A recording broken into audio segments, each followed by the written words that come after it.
Mesdames et messieurs, chers amis internautes, bien-aimés, bonjour, bonsoir, dépend de l'heure que vous nous suivez. Bienvenue dans Kufundisha, une émission chrétienne, une émission qui enseigne tout le peuple de Dieu à travers le monde.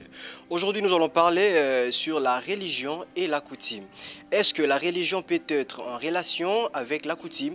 Nous allons les découvrir tout de suite. Tout d'abord, suivons en image et on se retrouve tout juste après. Cause à la prophète, Eza eloko ya kokomati, on est appelé. Tout le monde a mokanda à Jérémie, comme Dieu dit à Jérémie, avant même que tu puisses être formé. Au Botama, déjà na pona qui on ne devient pas prophète, mais on est déjà appelé prophète. Pour devenir un père spirituel, l'homme n'est pas si tu n'es pas encadré. Ne n'osez pas, il y a quoi encadrer. Pour lobby au Kamabatu, très bien. Il faut le lobby Bakambo très bien. Okay. D'abord, c'est le père qui nourrit le fils. Moutalala la mouki a lotindoto, nzamba benga na ministère maman abandi. Waneza oyo to benga na ninga les ali bisale lamu. En fait, Gilit, père de la foi à Zanani. Ok, très bien. Nous avons plusieurs types de pères dans le ministère. Nous avons les pères de la foi, comme Abraham. Baza batu oyo na ministère, aza papa na moli moté. Maza muto yo soko kutena ya azana grâce ya ko impacter na foi. Peut-être Osaïe qui affaibli, il prie pour toi impacter yo. Nous avons les pères de la foi. Il te rôle la papa na plus, il y a dans le domaine ya ko relever ba ministère za kokuya. Voilà, des retours, vous avez compris qui est l'invité de cette émission. Il est vraiment important, raison pour laquelle Toya Kande Painae poète ameka un peu ko tangi sabiso ameka un peu ko laki sabiso ba verset belé oyo peuple bazali ko périr na kati ya mokili oyo. Il est déjà ici avec nous na kimimba ngwe Painae ko pesa mbote prophète Gilit Kiandi. Bonjour mon frère, en tout cas mbote nao. Merci lisusu na lolenge to yambio na kati ya oyo biso esika et émission Kufundisha. Tout d'abord, tu ouvrir parenthèse na prière. Ce qui est que sunga biso topé samaloba pa ya bayembi. Juste un verset pour te fongola. Émission na biso. To bondeli. Biseka ezomi onandaku to kangimiso. Nous voulons prier. L'Éternel Père de grâce, nous te bénissons, Saint-Esprit. Nous avons besoin de toi. Ce matin, nous avons vraiment besoin de toi. Nous voulons que, Seigneur, tu parles à quelqu'un de nous. Visite-nous, transforme-nous. Ta parole me dit, il a envoyé sa parole et sa parole est guérie. Papa, ton le lot to benka yo mokonzi. To votan zambe mososote. To votan zamboyo asekwa. To votan zamboyo azana bomoi. To votan zambo akenda pa kozonga. To votan zambo en réalité atikla biso mosungi qui est le Saint-Esprit, le consolateur. Pambole mission oyo. Montazana ndako na Belgique, na France, na Suisse, na Congo, partout. Na koyoka makambo nzambe ezongisa na chemin na yo. Na kombo na Yesu. Et nous prions, nous disons Amen. Yahweh, zana yo lokumu, yo bongi na kembo, mabolo ngonyo segumba milayo, biloko nyonso etatola yemba kolo Yesu, Yesu, Yesu, yozali nzambe, yozali nzambe, Yesu kolo, Yesu, yozali zibana bomo netolama. Yahweh, yo pesinga pema nini ngai nasalela kio. Yahweh, mingi bakufi ngana leki na nini. Yesu, yozalinza, yozalinza me. Yesu,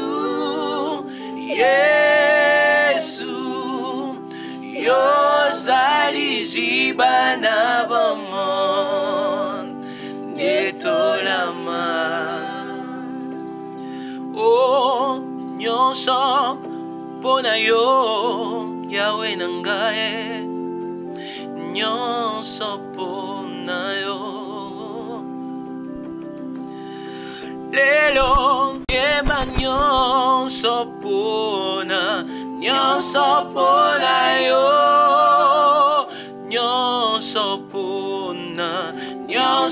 pona yo lelo nape si elaka kosalela yo. Merci la chorale pour ce verset. Je reviens et pas invité Nabiso. Les autres obéta lisolo ya religion na coutume. Belé abatulu bazali ko croire penza na religion na coutume ni société ba pesi mingi na religion. Par définition religieux ezani ni prophète. En réalité ce qui batu bazo croire na coutumité lelo eza par rapport à l'enseignement ya basala nzambe et belé ba détourner batu na kati ya makambo nzambe belé. Pour que d'abord on a défini d'abord le coutume eza d'abord lisumuté. OK. Coutume eza biblique. Donc comment on a ce qui te pousse na au Canada ya Genèse 29 à partir à 26 Bible zoba histoire il y a Jacob tant que pas là-bas à Balaki bana là-bas à Balaki Rachel mais Bible zoba mokolo a lingi a moi si bazo pesa Léa et a tourné là-bas pour nini moi si na pona ki Rachel ozo pesanga Léa là-bas c'est notre coutume. Okay. Et puis qui s'ami leki abala avayaya je pense que tokotanga tantoko tomeko poussa mais d'abord mouton tuninga religieuse anine d'abord nous avons plusieurs types de religions. Ma religion est belée mais moi je dois parler avec un enfant de Dieu. Okay. Et d'abord étant d'abord religion d'abord on voit directement Christ. Okay. Parce que c'est Christ qui est le maître des religions. Parce que c'est Christ qui est le maître des religions, parce que religion au bazo pratiquer comme c'est déjà un problème. Okay. Parce que bibi bezoloba elo comme on a parlé dans Actes des Apôtres ba bengi ba disciple était ba chrétien c'était avant Jésus non, c'était après la mort de Jésus. Okay. Tant où Yesu a koufi a seku a zongi naye ba disciple ba tikala ki ba bandi ko tambola bebi le lengo bazali ko tambola bato lobi bato bazali ba disciple to bazali ba chrétien. Dit que le mot chrétien vient du mot Christ. Okay. Il dit qu'on ne peut jamais parler de chrétien sans parler de Christ. Ça dit qu'en réalité, les disciples, ils ont cette image à Jésus. Ils chrétien. Il dit que Christ, c'est qu'en religion, on doit pratiquer la parole de Dieu. On doit présenter Jésus qui est comme sauveur, qui est comme Christ. Il dit que religion, on doit pratiquer Nzambete et comme il parce que nous avons plusieurs types de religion, mais en tant qu'un enfant de Dieu, en tant qu'un prophète, dans notre religion, on doit présenter Christ qui est comme le maître de l'église, comme le maître des religions, parce que toute religion, il faut lier par rapport à la parole. Okay. Pour ceux qui m'ont dit notre doctrine, ils ont dit banda ma commune en Zambé, bondi mayangote. Dit que tant que la religion, bonne doctrine, il faut par rapport à l'écrit. Bon, faire par rapport à l'écrit. C'est-à-dire que c'est très important. Au commencement était la parole et la parole était avec Dieu. Dans la carte religion, il faut ma commune ensemble zobisika. Même doctrine bozo pratiquer, même so babi mutu alia boete, mutu alata boete, mutu sala boete. Il faut te référer à ma commune ensemble. C'est pour moi je peux dire simplement c'est ça pour ne pas entrer na makamususu ebele. Importance à religion ezanini. Importance ya ko tambulateur ko zana na religion ezama lamu makasi parce que moto oya zangi bisika ko sangana eza déjà problème parce que na kati tonga na nzambe ezo sunga biso ko yeba nzambe na kati religion on voit Christ on prêche Jésus azote abiso marche malamu ezo sunga moto azaki ko bunga akangwama ezo moto azaki na prison akoma libéré. Ça dit que c'est très important, il faut te respecter religion na biso mais na insister na kati ko respecter ba pratique même surtout pratiquer na kati ba religion na biso il faut par rapport à ma commune nzambe dit que ba principe ba loi ba marche na biso même doctrine o ezali banda ma commune en Zambé ezali doctrine té. C'est-à-dire que religieux est très important. Moi en Zambé la bisika zali ko sangana parce que na kata lingomba nde okoyebele bana Nzambe, okoyebande lisumu, okoyebande ko tamara ya vérité. Dit que c'est très important. Mboka oyo bazali na betonga te, mboka oyo Nzamba tout tombo mite, mboka oyo ba religieux bani ko pratiquer biloko ya mabe, c'est déjà un problème pour le pays. Dit que il faut na kata na biso to tombo la Nzambe parce que Bible zoloba bisika ba tombo la Nzambe nkemo na Nzambe e yaka e mi moni sara pe Nzambe asalaka. Vraiment. Rôle nango ezanini na vie ya mo Christo. C'est très important. Moi la Nzambe oyo azotambo libanda religion za moi na Nzambe te. Parce que na kati ya religion toza ba principe, toza ba bikila. Pe sengeli ko sala, sengeli ko sala te. Mais quand on parle de religion en tant que des chrétiens, on voit que Jésus religion n'a jamais basé na foi mutu moko boye passé moko ba aye comme ya polygamie aye na semence bon Nzamba a autorisé polygamie comme peut-être aye a melakane masangane Nzamba a autorisé de mela masanga non les na kata religion to zo ba sentiment na biso te to tcha il faut to tcha parole à Nzamba eza miroir pour la kosunga biso to kutana Nzambe pour te ba makomi na Nzambe c'est très important. Qu'entendez-vous maintenant par la coutume? Coutume eza ba principe établi. Coutume pour n'engagez pas loi établie, ou ezaki ko permettre batu na ancienne alliance to tilelo, batu ba ko vika ba bika normal parce qu'auparavant il avait pas de constitution, il avait pas d'articles, il avait pas de loi. Ezaki coutume ezaki ko kamba biso ba domaine nyonso. Na kati ya coutume eza ba principe o eza malamu, pena o eza mabe. En réalité to définir coutume te que eza du sumu, non c'est faux. Na kata coutume eza makambo eza malamu na o eza mabe ndemo na kata ba religion lelo eza ba religion oyo bazo pratiquer Nzambe na malamu na ndenge ya mabe ce qui motabi ce que coutume eza du sumu c'est faux, c'est Dieu qui avait établi ces choses. C'est important aussi la coutume. Na koloba en tant qu'un chrétien oui il faut aussi la coutume. Pourquoi? Mutuni na ebisayo aboy coutume azate. Exemple mon clair. Yozo ba yoza pasteur boy coutume. Tango balaka mwana bato okendaka na ba anjo, okendaka na masanga lola. Okendaka siko tango mutu ba sengo kolema, ba sengo words anglais. Wana ezali bonzambe, tango mutu ba sengo yela biso taba, yela biso meme, yela biso ngombe. Siko yebise wana eza religion, to eza coutume. Bah chrétien lelo, beaucoup de hommes de Dieu bah conduit bah ensemble la barrière rebellée. Oui, je vous dis, je suis chrétien, je sais que la coutume est juste. Mais la coutume, il a des pratiques à ma belle au fond de la télé là. C'est-à-dire la coutume à ma belle on est allé. Comme moi, le jour n'a pas la qui moi si n'anga na mona qui baselinga fada, basenga yaga na taba, basenga yaga na masanga bière, ba bien, basanga sumu ki te. C'est la coutume. Oko pesa masanga bato. Oko pesa ngo, sumu ki web. Est-ce que ceux qui n'ont pas fermé n'anga di kazi o ya masanga. Et le ngonga onction. Non. Na pengwe. Non. C'est-à-dire que il faut pas être trop spirituel.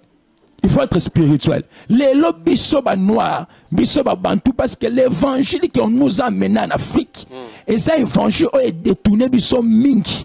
Parce que ce ne sont pas des noirs qui avaient amené l'évangile en Afrique, ce ne sont pas Paul, ce ne sont pas Pierre, ce sont des blancs qui avaient amené l'évangile en Afrique.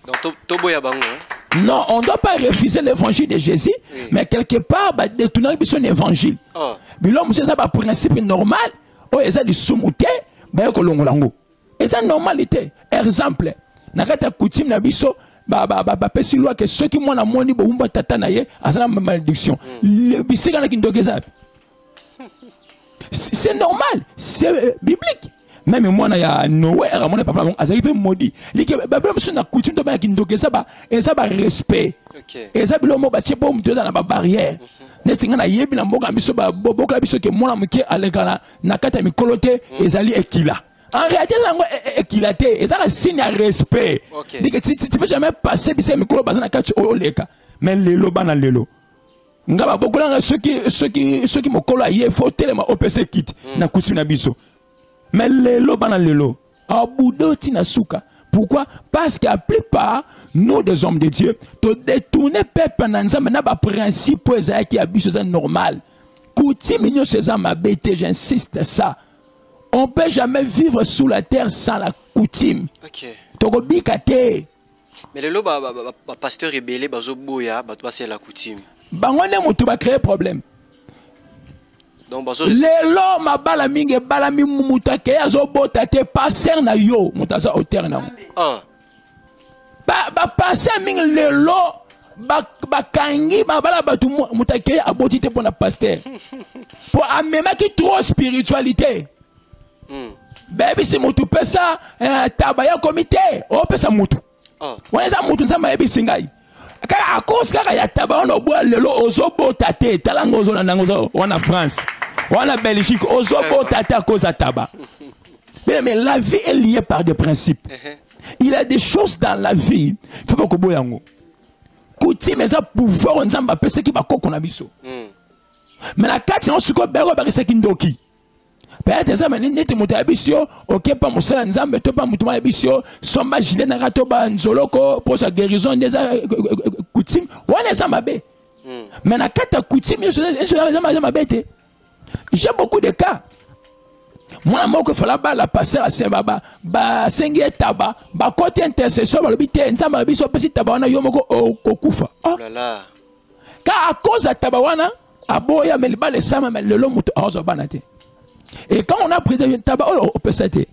Papa n'a pas son fan habité. Et ça faire yo fan pour faire des sommes de tabac.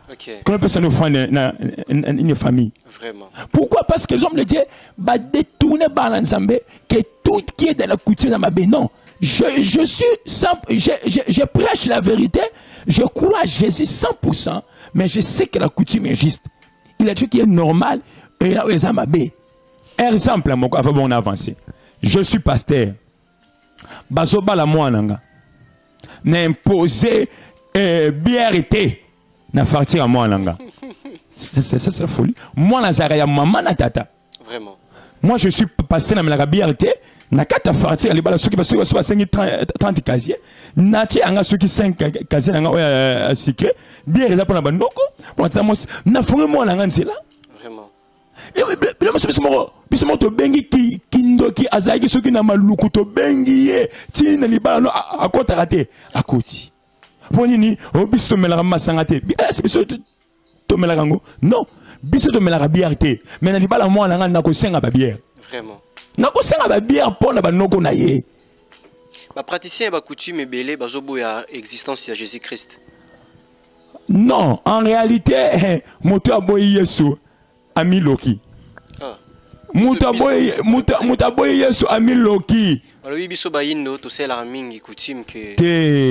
C'est là où maintenant qu'il a maintenant des problèmes. Le diable n'a rien créé. Attends les banques. Attends Dindi. A créé. Mais Azan a pouvoir. Le diable a pouvoir à Azon web. Entre guillemets. Ah, Azon est pas un colo. Diable a quitté na mabele na ba ange na ye. Na armé na ye. Diaba azan est l'oroté.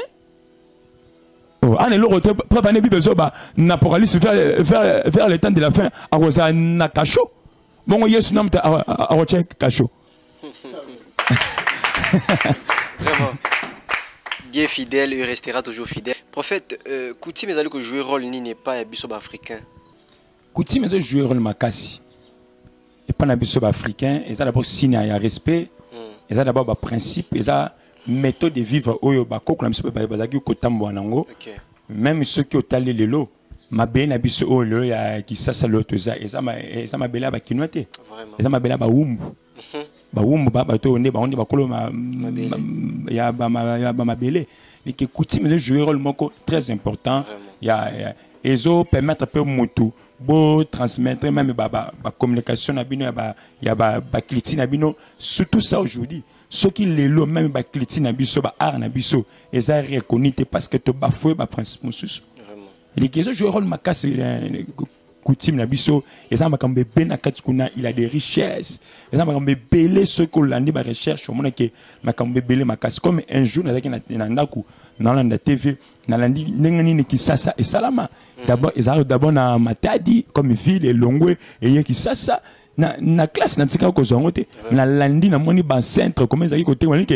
historiquement comme munene j'étais vraiment béni ce jour waouh ndenge ni ba umbu ba ko côté na ki sasa ndenge ni qui monte sa mission et ton amaki et ça qui na ya maboko ba chef coutumier ndenge ni mindele ba koma ki dit que coutumier c'est très important et joue Carole moko munene mais na zolo ba ki na kata coutumier nyo c'est ça ya malamu te ya mabe na ngezali mais côté ya moi na nzambe ki coutumier za du sumu moi j'ai dit c'est faux et c'est faux.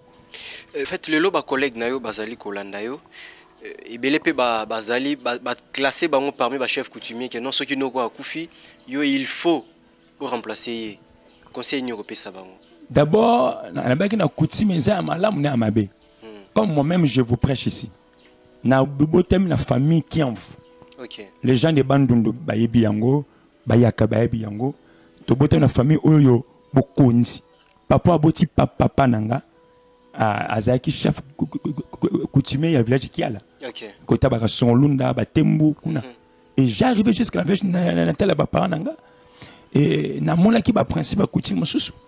Mais kozwa un chrétien na ko conseiller un chrétien ata ba peso ba million au comme chef du village, chef coutumier boya. Ah. Pourquoi? Na kata ba se na ba na coutumier za malamu na mabe. Na mabe. Koko ma chef coutumier ezalaka puissance moke elerawana bundoke za na kati. Tu peux jamais être un chef coutumier aux alabumbu. Mais coutume eza coutume hein oboyi bakoko mayo. Na lobby coutume ezala mabe ezana o ya malamu nango. Maintenant net na domo tringa chef coutumier un chrétien o animé Yesu. O ayambi Yesu. Ataba ilongombo comme chef du village, chef nena coutumier na webiso tika. Kozwate pour souka nango okopengwa. Mais ceux que je tangama que non ceux qui a kufi yondo ko remplacer. Non non. Nga nazana na ligne wana. Ngai papa nanga, je suis sérieux. Mon père o abut papa na bango. Kombo kiande, kombo ya grand-père na biso. Il fait ça coutumier. Nga ela ko tanga na ko son lunda na mboka na biso côté ya ba village natal papa. Ba monanga ba beti maboko à l'époque je me souviens na deuxième secondaire. Ba biye on ne moto remplacer. Moi je vous dis. Papa, jamais risque ani. Aujourd'hui papa langa akoma dia kan église. OK. To comment on se comment délivrer. Le loba su délivrer le peut beaucoup on peut et rater bango. Oh. Et si bana kasina bango. Dit que Dieu est au-delà ya coutume. Si tu ce qui nzamba pona yo quel que soit des lois, Dieu est au-delà ya coutume. Mais na zobo yande kokwa na piège ba homme dit que coutume ça du sumu non na bien na coutume il a ba pratique malamu na o mabe. C'est comme ça. Par quel moment on peut l'utiliser? Quoi? Constance ni no Togo c'est la coutume.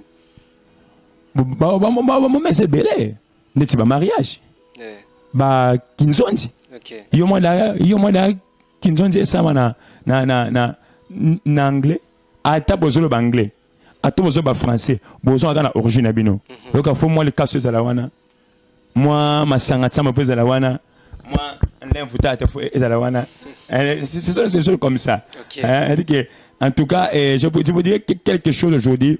Il ne faut pas continuer à monter la chrétien qui est coutume du soum. Non. Dans la coutume, je parle bien. Et ça n'a pas mabe, n'a pas malam. Il faut te y ba, à mon mese belé, à mon service, gros salama, qui nous ont la famille, des petits réunions famille. Et c'est un mon chef, le famille m'aura tellement. Et à l'obam, je ne pas ranger les cambous. La famille, c'est dans la coutume. Et comme là on peut déjà une fois bokina matanga ba bengi na ba butu ndenge zala wana bo fanda wana bo sokola moto akufeli il faut participer na cérémonie wana wana les sugo ezamabe mais ça bon d'autre ça que c'est faire partie de la coutume mais c'est ça je te dis maintes fois na ça quand il y a réponse na coutume ezana biloko malamu na amabe na part na yo boya na boya on attaque un chrétien je parle comme un homme de Dieu voilà. Je suis en face des enfants de Dieu et des païens. Mais je ne peux jamais dire aux enfants que coutume c'est du soum. Non, non. Parce que ce tangi dans la Bible et banda kala. Mais dans mon il y a 1 Samuel 18, 1 Samuel 18, verset 24 à 25. 1 Samuel chapitre 18, verset 24 à 25. Les serviteurs de Saül lui rapportera ce qui avait répondu David. Saül dit, Vous parlerez ainsi à David. Les rois ne demandent point de dot, mais ils désirent sans prépuce des Philistins. Pour être vengé de ses ennemis, Saül avait le dessein de faire tomber David entre les mains des Philistins. Parole du Seigneur. C'est-à-dire que même dans 1 Samuel 18, versets 24 à 25, là-bas, on nous parle de Saül. Tant que David a ligné moi à Saül, Saül dit à David, je demande point de dot. Dot, mon dot. Ok. C'est que il y a dot, c'est banal le thème. Comme il y a autre ça, le lot, ni na biso zo ba le lot, coutume nyon soana e bandakala. Na kata coutume ça bloque ma b. Net boké sika ba la bibo sokola maboko. Non, ça c'est la sorcellerie. Nous avons le sang de Jésus. Vraiment. Nous avons la parole. Il y avait quelqu'un qui a été crucifié à la croix pour moi, qui s'appelle Jésus, déjà à Sokolanga, déjà à Kangolanga. C'est-à-dire que si tu es un chrétien, il faut sortir de biloko wana. Même toi, aux anos païens, bima la biloko wana et que serveur de l'autre mon côté. C'est Jésus qui protège. Acclamons pour l'Éternel. Vraiment, c'est profond. Hein? Prophète, ma fille me soucie balaki là, pas banoko, mais bazo sambela. Ils ont vraiment pas sinama, puis bazo landa biso na ngonga oyo. Et le gouvernement peut savoir parce que nous quoi loba maloba, ils ont coutume. Mais tant que baza ba chrétienne, mot d'ordre ni ne gogo tia likolo ya maloba wana no kwa loba. Je vais dire à quelqu'un, dans la Bible, il y a un homme qui s'appelle Ribin. Dans le livre de Genèse 49, la Bible dit un jour Jacob avait Koufa à Pamoliba en un sommet à maudit Ribin. Mais le jour que Ribin avait rencontré Moïse, il avait dit Moïse a enlevé la malédiction de Ribin. Ce que sur le plan physique, Jacob il était déjà avancé un ange par rapport à Moïse. Mais la Bible dit Moïse attaque un homme de Dieu, attaque un homme spirituel, attaque un roi qui était mandaté par Dieu appelé à l'ongoli malédiction il y a Ribin. Je veux dire à quelqu'un, yo laquelle est pas banoko et pas tata moi si réellement tu rencontres Jésus dans ton chemin, il faut croire que nous avons à délivrer yo. Donc senga yo soko za conscient, to consciente luka ba sala nzambe. Au passer na ba délivrance. Parce que beaucoup des gens qui ont une délivrance, non, attention, tu peux être chrétien mais tu es lié. Okay. Tu peux être chrétien mais tu es envoûté. Parce que dit un jour Christ a dit à Pierre, loin de moi Satan. Elle ne dit pas que Christ n'a pas dit loin de moi Pierre, mais loin de moi ça, Satan. C'est que Pierre déjà rempli de l'esprit, déjà apôtre, mais Satan a katinaya koti. Parce que le diable c'est un esprit. Il faut que tu aies un nzambe au solo la partout zali au kope ko benga biso to ko sunguna mabondeli na nzaba réseaux sociaux na nzaba WhatsApp au ko j'ai délivrance na yo. Si réellement tu crois à Jésus, on comme appelle délivrer na commonesse. En fait, religieux au tambola nzela ma on a coutume. Non. Dans la religion, on voit Jésus. Na kati ya église nzambe ba ko je moko zwa coutume ba ko tchongo bisika ya temple non. Là-bas on présente que Jésus, on présente que Shiloh, El Shaddai, Adonai. Vraiment. C'est-à-dire qu'on ne peut jamais mélanger Yesu na ba coutume mais non. Mais je voulais seulement dire aux enfants que coutume est normal, est soumoute, mais tu peux jamais causer coutume et comme l'amant dans nous autres non. Nous croyons en Jésus. Nous sommes déjà sauvés par Jésus. Dit que Babylone qu'on a nyonso, eza sous un rôle moroté pour nabiso et kanganga et linganga. Ce qui est important pour moi, je marche dans la vérité, dans la sanctification, c'est très important. Ok, vraiment, c'est vraiment trop profond, très intéressant aussi.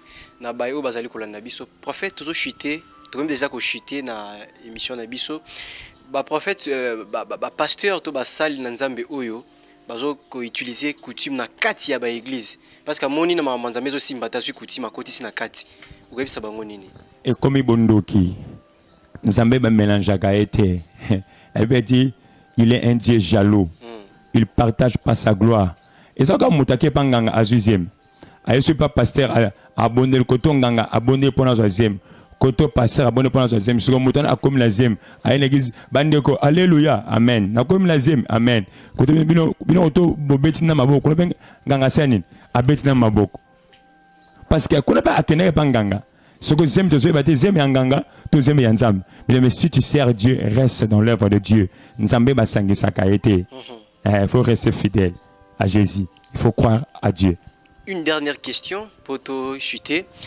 tant que chrétien, tu veux que on a peine à authenticité. Non, non. Authenticité est ma bête. Mais on peut jamais rejeter un malamu qu'on a bien qu'ils en a un malamu, non un mabé. Mais en tant qu'un chrétien, ma foi est basée sur Jésus. Sur Jésus. Toi, tu connais bien coutume. Non. La réponse est très bien. La bien qu'il y a un coutume, il y a mabé ezali, il y a malamu ezali. Tous il y a malamu, tous il y a malamu, il y a plutôt salini, to boaka. C'est comme ça, je peux dire simplement, tous il y a malamu ou il y a mabé, to tiki, c'est très important. Mais mouta et biso que coutume est totalement le sumu à Kosio. Un dernier message à tous ceux-là qui nous suivent à ce net moment. Message M. profond, tous ceux qui sont makameza mutu ya makasi. Oza mwana nzambe partout landi biso.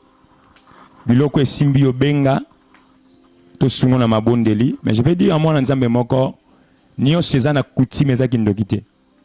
Ko fongo la porte kindokite bise kindokezate. Ceux qui na libala ba sengi otaba, ba sengi yo wars anglaise, ba sengi yo super.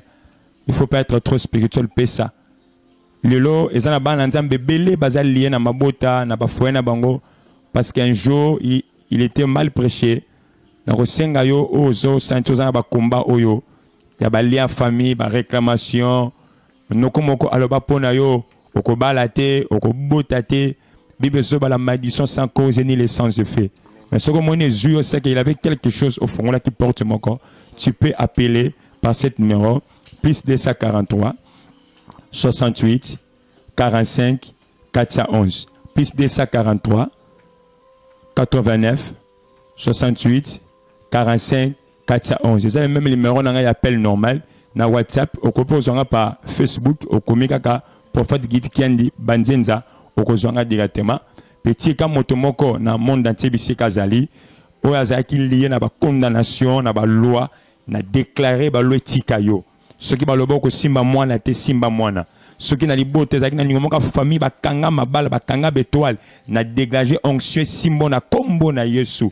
Yo peu de jours ozaki na ningoka kindoki faut bongo balia na singa famille comment délivrer au nom de Jésus. Mais si tu es chrétien crois Jésus ki nzamba za likolo ya kindoki azali likolo ya ba loi coutume likolo ya nyonso nzamba za likolo ya nyonso tika nzamba pambola bino. Je pense que c'est comme ça. Toujours ça l'appel. Montunyo salingo sungabiso pour une émission oyo. On a poussé votre sala musala. Au bengibiso numéro wana nzamba lola akoza akopamolote parce que jusqu'à présent tous on a partenaire té. On a poussé partenaire à nos émissions en charge et les carana ba chaîne nyonso na ba chaîne biso ya TNT partout. Ceux qui nzamba simbio et ko zama mingi tika nzamba apambola bino nyonso na kombo na Yesu. Amen. Quelques salutations. Quelques salutations directement sans oublier na pesi maman Valérie na liboto mbimba na pesi ba papa Doudou na Canada bango nyonso na pesi papa na ngai Kati nzamba pambola ye sans oublier mon père spirituel Dibo Bolodjoa et ma femme Sarah. Merci beaucoup. Dieu vous bénisse. Voilà, c'était là le prophète Gilit Nkiadi qui était l'invité de cette émission Kufundisha. Merci à vous tous de nous avoir suivis. On avait eu à échanger sur les thèmes la religion et la coutume. Merci à Chatrak Makinisi, Tagis Kumbu Papidio, depuis Canada, Oxy Mouké, depuis Paris, depuis Bruxelles, Seda Mungala, depuis France, Raissa Loukilou. Merci à toute la grande équipe qui nous ont accompagnés depuis ici et maintenant. Serge Condé, Bruno Mafeni, Alain Lung à la réalisation de cette émission. Quant à moi, je vous dis merci. Au revoir.